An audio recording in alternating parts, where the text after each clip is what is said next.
యెహోవా ఈరే నన్ను చూసేవాడా, నీవుండుటయే చాలు. యెహోవా రఫా స్వస్థ ప్రదాత, నీ గాయమే బాగు చేయు. యెహోవా షమ్మా తోడుండువాడా, నా అక్కరలను తీర్చు. కృప కలిగిన తండ్రి, ఈ మహాకృపను బట్టి నన్ను మమ్మను 2024 సంవత్సరంలో ప్రవేశపెట్టారు. ఇప్పుడు ప్రభువా, నీ వాక్యములో నుండి మేము కొన్ని అంశాలు ప్రభువా ధ్యానించుకుంటున్నాం. అపాత్రుడైన నన్ను నీ సిలువ చాటున దాచి నాతో మాట్లాడించి మీకు మహిమ తెచ్చుకునండి తండ్రి. అనేకులు నీ వాక్యం విని మారు మనసు పొంది నీ రాజ్య వారసుల బట్టకు సహాయం చేయండి. యేసు నామమున అడుగుతున్నాం తండ్రి, ఆమేన్. క్రీస్తునందు ప్రియులారా, ఇప్పుడు ప్రకటించబోయేటటువంటి అంశం ఏంటి అని అంటే, క్రీస్తు శిలువకు శత్రువులుగా నడుచుకొనుచున్నారు. ఇది ఫిలిప్పీ పత్రిక 3వ అధ్యాయం మనం ధ్యానించుకుంటున్నాం. అనేకులు క్రీస్తు శిలువకు శత్రువులుగా నడుచుకొనుచున్నారు. ప్రియులారా, వీరిని గూర్చి మీతో అనేక పర్యాయములు చెప్పి ఇప్పుడును ఏడ్చుచూ చెప్పుచున్నాను అని పౌలు భక్తుడు మనతో మాట్లాడుతూ ఉన్నాడు. ప్రియులారా, అదే అధ్యాయంలో 3వ వచనం 19, 20 వచనాలు ఏమని మాట్లాడుతుంది అని అంటే, నాశనమే వారి అంతము, వారి కడుపే వారి దేవుడు, వారు తాము సిగ్గుపడవలసిన సంగతుల యందు అతిశయపడుచున్నారు. భూ సంబంధమైన వాటి యందే అతిశయపడుచున్నారు. చూడండి ప్రియులారా, దేవుని వాక్యం అంత తేటగా మాట్లాడుతుంది. అనేకులు క్రీస్తు శిలువకు శత్రువులుగా నడుచుకొనుచున్నారు. వారి ధ్యేయం ఏంటి? వారి కడుపే వారి దేవుడు.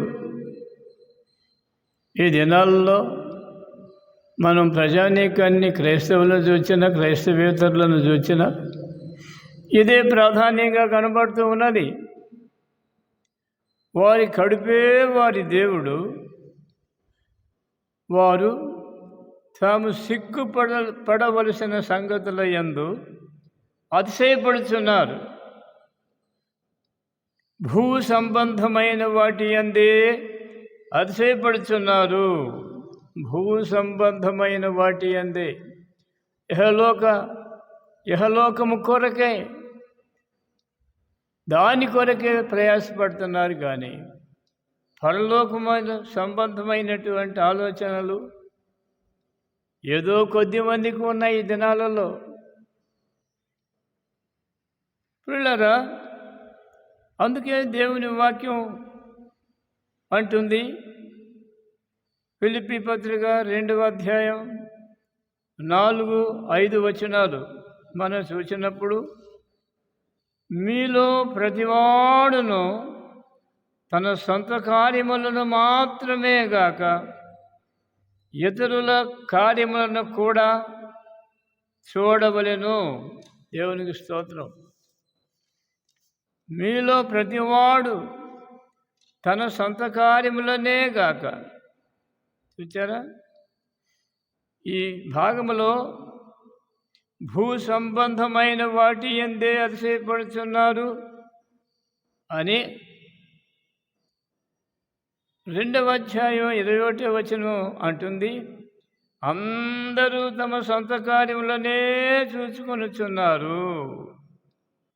అందరూ తమ సొంత కార్యములనే చూచుకొనుచున్నారు. ప్రియులారా, మనం చూసినప్పుడు యేసుక్రీస్తు కార్యములను చూడరు. యేసుక్రీస్తు కార్యములను చూడరు. అందరూ క్రిస్టియన్స్ అని చెప్పుకుంటూనే ఉంటారు, కానీ మెజారిటీ ఆఫ్ పీపుల్ దేవుని కార్యములను చూడడం లేదు. సువార్త ప్రకటించడానికి తీర్మానం చేసుకొని వారి జీవితాలు ప్రభువుకి అంకితము చేయాలని వచ్చినటువంటి వారు కూడా ఈ దినాల్లో కొంతమంది ఎలాగున్నారు అని అంటే, అందరూ, ఈ మాట మరీ ఆశ్చర్యంగా ఉంది, అందరూ, ఇందులో 1%, 2% కూడా ఎక్సెప్షన్ లేదు, అందరూ తమ సొంత కార్యములనే చూచుకొనుచున్నారు, కానీ యేసుక్రీస్తు కార్యములను చూడరు. ఎంత దారుణమైనటువంటి విషయం. ప్రియులారా, ఇది నా సొంత మాట కాదు, దేవుని వాక్యము మనకు సెలవిస్తుంది. కనుక మీలో ఫిలిప్పీ 2:4-5 మనం చూసినప్పుడు, మీలో ప్రతివాడును తన సొంత కార్యములను మాత్రమే గాక ఇతరుల కార్యములను కూడా చూడవలెను. యేసుక్రీస్తునకు కలిగిన ఈ మనస్సు మీరును కలిగి ఉండుడి. హల్లెలూయా, ప్రైజ్ ది లార్డ్. ఏ మనసు? ఇతరుల కార్యములను కూడా చూడాలి. కేవలము దేవుని సేవకులైనటువంటి వారు తమ సొంత కార్యములనే చూచుకొనుట కాదు, దేవుని యొక్క ఆలోచనలు మనం ఎరిగినటువంటి వారముగా ఉన్నాం. అయితే దుఃఖకరమైనటువంటి విషయం ఏంటంటే, మనం ఎరిగిన సత్యాలనే, ప్రభు మనకు తెలియజేసిన విషయాలనే ఇతరులకైతే చెప్పగలుగుతున్నాం, కానీ మనల్ని మనము నేను చెప్పినటువంటి ఈ వాక్యము నేను జీవిస్తున్నానా లేదా అనేటువంటి ఆలోచన మెజారిటీ ఆఫ్ పీపుల్లో ఈనాడు లేదు. ఆనాడే పౌలు గారు బ్రతికున్న దినాలలోనే ఆయన అంటున్నాడు, మీలో ప్రతివాడు కార్యములను మాత్రమే గాక ఇతరుల కార్యములను కూడా చూడవలెను. సొంత కార్యములనే చూసుకున్నారు ఆనాడు దేవుని వాక్యం ప్రకటించేటటువంటి వారు. ఈనాడు కూడా అదే పరిస్థితి కనబడుతూ ఉన్నది ప్రపంచవ్యాప్తముగా. కాబట్టి ఇది ఎంతో దుఃఖకరమైనటువంటి విషయమని ఇప్పుడైనా మనము ఈ వాక్యం ద్వారా మనల్ని మనం సరిచేసుకునవలసినటువంటి అవసరత ఎంతైనా ఉన్నది. ప్రియులారా, ఈయన అంటున్నాడు, క్రీస్తు యేసునకు కలిగిన ఈ మనస్సు. ఇదే మన మనస్సు వేరు, క్రీస్తు యేసు యొక్క మనస్సు వేరు. క్రీస్తు యేసు యొక్క మనస్సు ఏమిటి అని అంటే, ఇతరుల కార్యములను కూడా చూడాలి. అది ఆయన మనస్సు.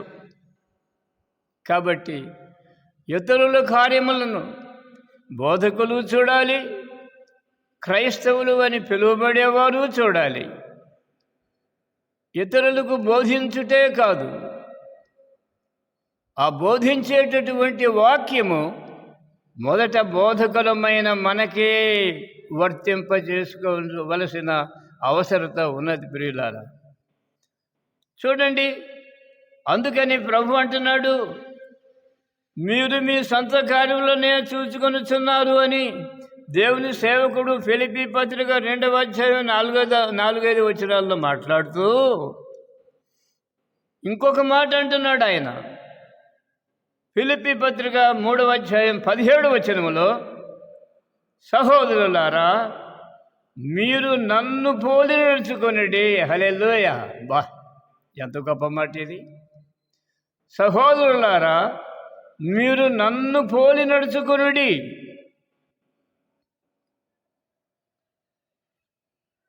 మేము మీకు మాదిరి అయి ఉన్న ప్రకారము నడుచుకొని వారిని గురిపెట్టి చూడుడి. ముందు నన్ను పోలి నడుచుకోనండి. నాతో సహకారులుగా ఉన్నటువంటి తోడి దైవ సేవకులను వారిని కూడా పరీక్షించండి. ఫిలిప్పీ పత్రిక 4వ అధ్యాయం 9వ వచనం అంటుంది, మీరు నా వలన ఏమి నేర్చుకొని అంగీకరించుతారో. హల్లెలూయా! ఇక్కడ దేవుని సేవకుడు మాట్లాడుతున్నటువంటి మాట, మీరు నన్ను పోలి నడుచుకొనుడి. యేసు ప్రభు చెప్పాడు, ఫాలో మీ అన్నాడు ఆయన. ఆ మాట ఇప్పుడు ఇన్ అదర్ వర్డ్స్ మరి దేవుని సేవకుడు పౌలు భక్తుడు అంటున్నాడు,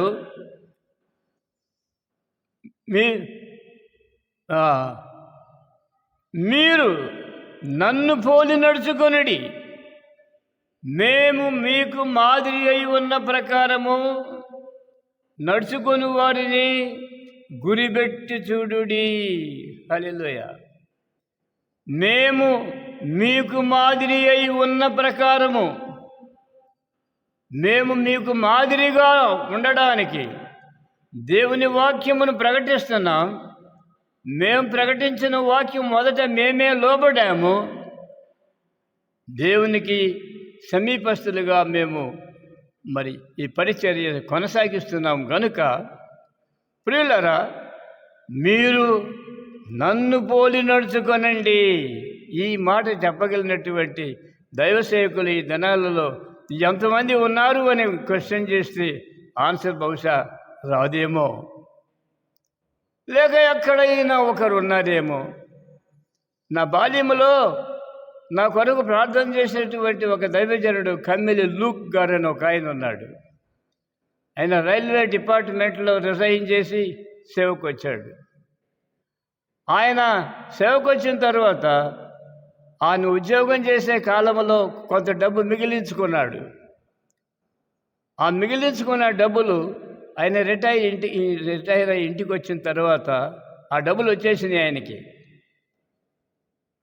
ఆ డబ్బులు వచ్చేస్తే ఆ పంపినటువంటి ఆ దినాల్లో మనీ ఆర్డర్ వెళ్ళండి, మనీ ఆర్డర్ ద్వారా వచ్చేస్తే ఆయన దాన్ని రిఫ్యూజ్ చేశాడు. నాకు అక్కర్లేదు, నేను మారు మనసు పొందక మునుపు నేను సంపాదించుకున్న ఈ డబ్బులు ఇప్పుడు నాకు అక్కర్లేదు, దాన్ని నేను రిఫ్యూజ్ చేస్తున్నాను, రిటర్న్ చేస్తున్నాను అని చెప్పి తిరిగి మళ్ళీ రైల్వే డిపార్ట్మెంట్కి ఇచ్చేశాడు ఆయన. ప్రియులారా ఆయనకి ఏమీ ఉండదు, కట్టుకున్న బట్టలు తప్ప. అది కూడా కాస్ట్లీ డ్రెస్ ఏమి కాదు.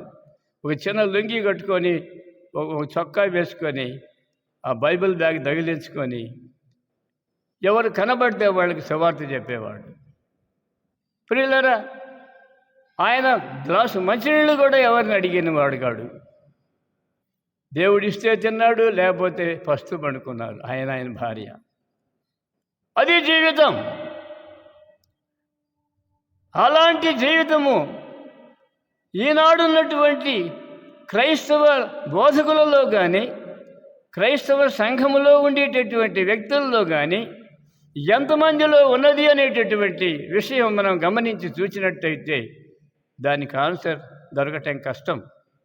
అందుకనే ప్రియులరా మీరు నన్ను పోలి నడుచుకొనుడి, మేము మీకు మాదిరి అయి ఉన్న ప్రకారము నడుచుకొని వారిని గురిపెట్టి చూడుడి.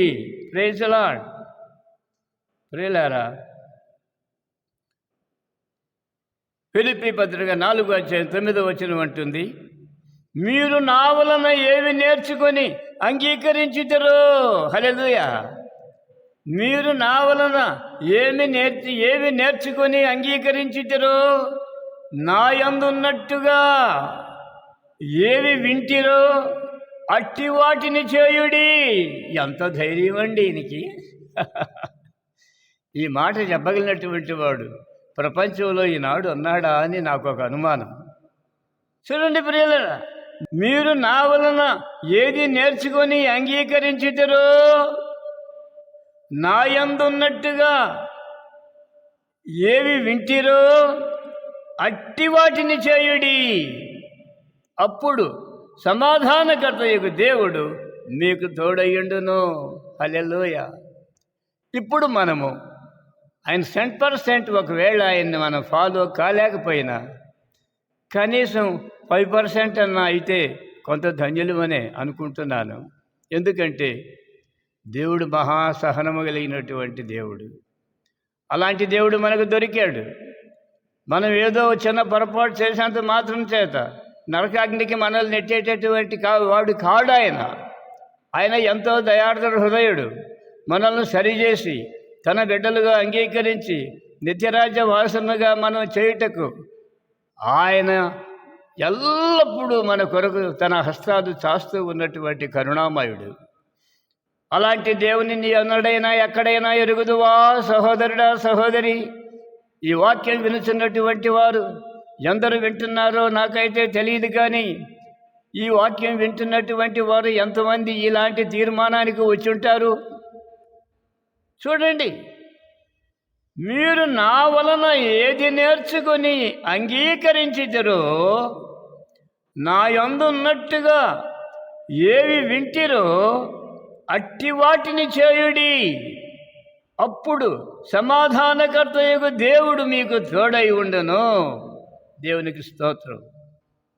ప్రియులారా, ఫిలిప్పీ పత్రిక 3వ అధ్యాయం 11వ వచనం అంటుంది, నేను ఏ స్థితిలో ఉన్నను ఆ స్థితిలో సంతృప్తి కలిగి నేర్చుకొని ఉన్నాను. హల్లెలూయా. ఇప్పుడు నేను చెప్పినటువంటి లూక్ గారు ఈ వాక్యమునకు సరిపోతాడు. నా బాల్యములో నా కొరకు ప్రార్థన చేశాడు. బాల్యంలోనే కాదు, నా వివాహం అయిన తర్వాత, నేను కుటుంబీకుడనైన తర్వాత ఆయన ఎన్నాళ్ళు జీవించాడో అన్నాళ్ళు నా కొరకు ప్రార్థన చేశాడు. నేను ఇప్పుడు మీ ఎదుట ఇలాగ నిలబడి మాట్లాడుతున్నాను అంటే ఆ మహా దేవుని సేవకుని యొక్క ప్రార్థన ఫలితమే అని నేను ఘంటాపథంగా చెప్తున్నాను. ప్రియులారా, కనుక అలాంటి దైవ సేవకులు మనకు కలిగి ఉండడం అనేది మన యొక్క అదృష్టం. దేవుడు మనకిచ్చినటువంటి దేవుని సేవకులు. అందుకని అంటున్నాడు ఆయన, దీన స్థితిలో ఉండనెరుగుదును, సంపన్న స్థితిలో ఉండనెరుగుదును, ప్రతి విషయములోనూ అన్ని కార్యములలోనూ కడుపు నిండి ఉండుటకును, ఆకలి కొని ఉండుటకును, సమృద్ధి కలిగి ఉండుటకును, లేమిలో ఉండుటకును నేర్చుకొని ఉన్నాను. Praise the Lord. నిజంగా ఆ దైవ సేవకుడు లూక్ గారు అనేటువంటి ఆయన ఈ వాక్యానికి సరిపడిన వాడు. నా జీవితంలో నాకు ఇప్పుడు 84 ఏళ్ళు జరుగుతున్నాయి. అందులో నేను ప్రియులారా హై స్కూల్ స్టడీస్లో ఫస్ట్ ఫామ్లో చేరినప్పుడే ఆయన నా కొరకు నా తల మీద చేయబెట్టి ప్రార్థన చేశాడు. దేవునికి స్తోత్రం. నాకు ఆశ్చర్యం ఏంటనంటే, ఆయన నా తల మీద చేయబెట్టి ప్రార్థన చేస్తూ ఉండగా నాకు ఒక ఆలోచన వచ్చింది. నేను ఉద్యోగస్తుడినైతే నా యొక్క 10వ భాగాన్ని ఈయనకే ఇవ్వాలి అనుకున్నాను. నేను ఉద్యోగంలో చేరిన తర్వాత 1964లో ఉద్యోగస్తుడిని అయిన తర్వాత ఆయన మరణించినంత వరకు నా 10వ భాగం మొత్తం ఆయనకే పంపించా. ప్రియులారా, ఎందుకని? ఆయన మాదిరికర జీవితం జీవించినటువంటి మహా గొప్ప దైవజనుడు. ఒక్క పూటకి అన్నం ఉండదు, ఎవరిని భిక్షం అడగడు. చూడండి, మనం ఏదైనా ఆయన ఎప్పుడన్నా మా ఇంటికి వచ్చాడు. ఒకసారి క్రిస్మస్కి వచ్చాడు.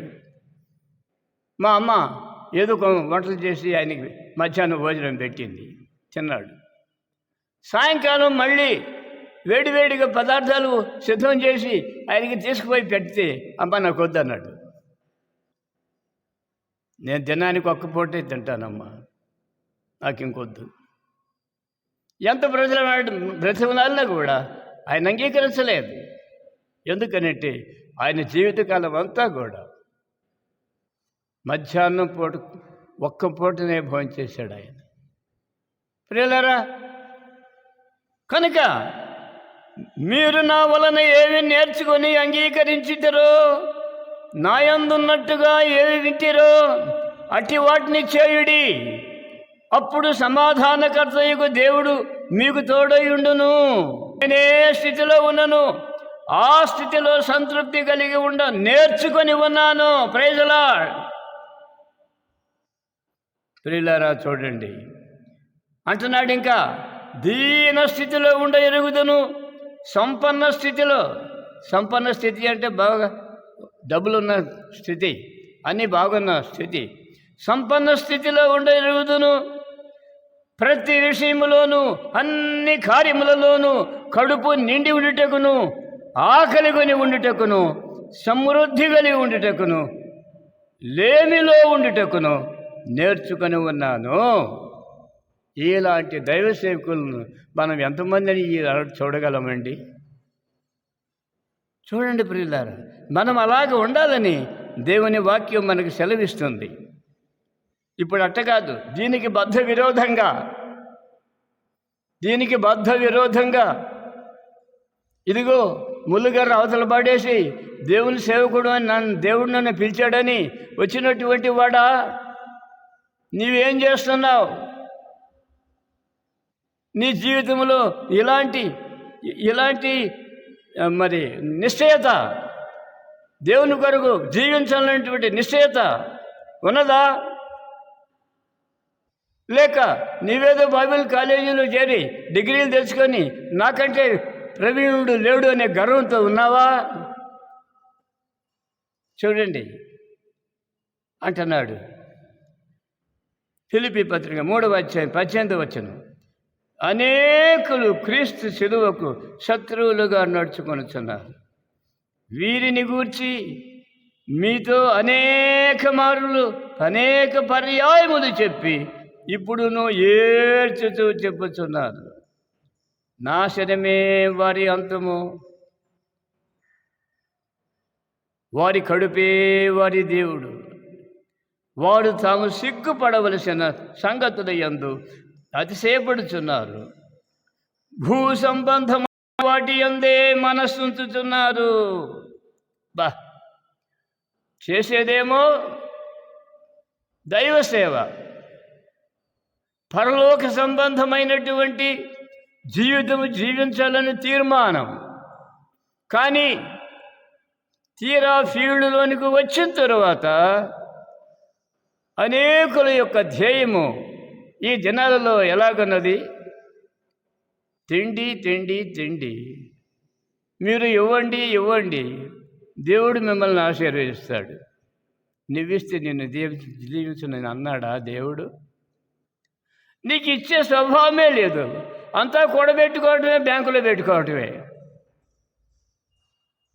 లేకపోతే పరుపుల కింద దిండ్ల కింద నోట్లు కట్టలు పేర్చుకోవడమే.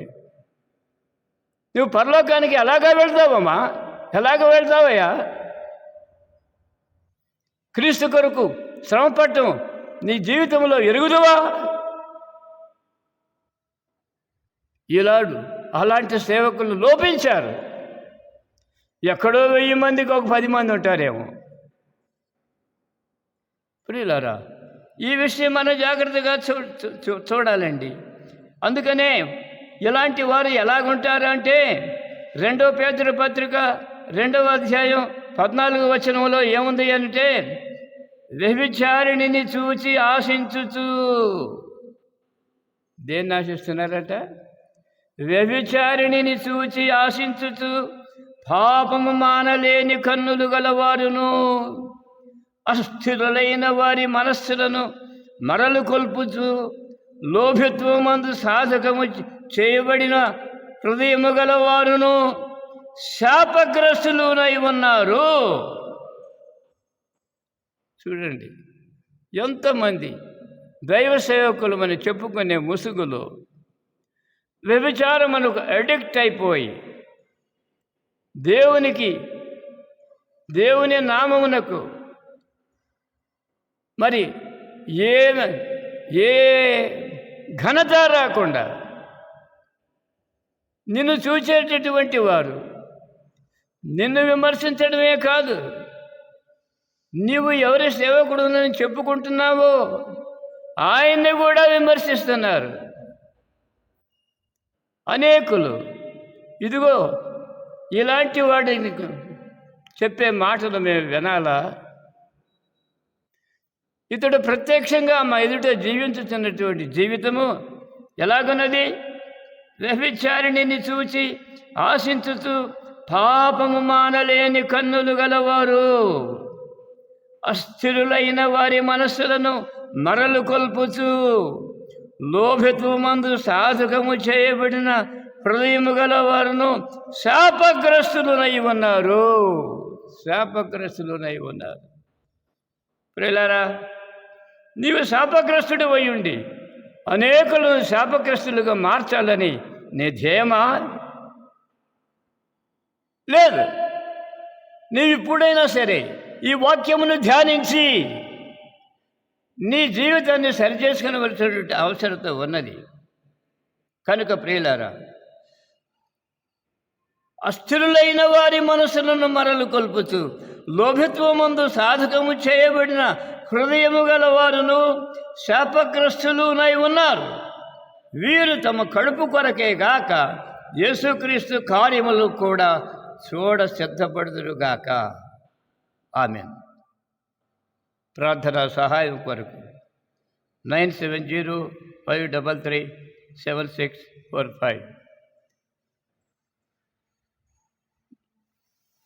తండ్రి అయిన దేవుని ప్రేమ, కుమారుడైన క్రీస్తు ప్రభు కృప, పరిశుద్ధాత్మని అన్యోన్య సహవాసం కూడి ఉన్న మనకును సర్వలోక పరిశుద్ధులకును సదాకాలము తోడై ఉండునుగాక. ఆమేన్. Thank God.